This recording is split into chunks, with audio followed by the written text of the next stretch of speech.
یہوہ کا نام لے کر دعا کرنے لگے۔ اس وقت لوگ، ابھی یہ کائنات کا شروع ہی تھا، لوگوں نے یہوہ کا نام لے کر، اور لفظ یہوہ کا مطلب ہے دائمی خدا، یعنی وہ کہہ رہے تھے کہ خدا جو ہے وہ دائمی ہے، اور اس کا مطلب ہے موجودہ خدا، کہ خدا جو ہے وہ موجود ہے۔ خدا کے جو نام ہیں یہ خدا کی صفات کو ظاہر کرتے ہیں۔ پھر یہوہ کا مطلب ہے سچا خدا، یعنی خدا سچا ہے۔ انہوں نے یہ کہہ کر عبادت کرنا شروع کی کہ خداوند تو سچا خدا ہے۔ پھر یہوہ کا مطلب ہے میرا خدا، یعنی انہوں نے یہ کہہ کر دعا کرنا شروع کی کہ خداوند تو میرا خدا ہے۔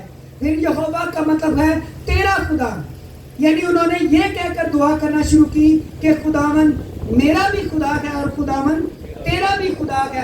پھر یہوہ کا مطلب ہے اسرائیل کا خدا، پوری دنیا کا خدا، یعنی وہ خدا کی پاور کو تسلیم کر رہے تھے کہ وہ موجود ہے، وہ سچا ہے، وہ جواب دینے والا ہے، وہ دعاؤں کو سننے والا ہے۔ اور جب اس طرح سے انہوں نے دعائیں کرنا شروع کی خدا کو تسلیم کر کے، تو خدا نے اپنی برکات ان پر ظاہر کرنا شروع کی۔ Hallelujah, hallelujah. خدا کا دوسرے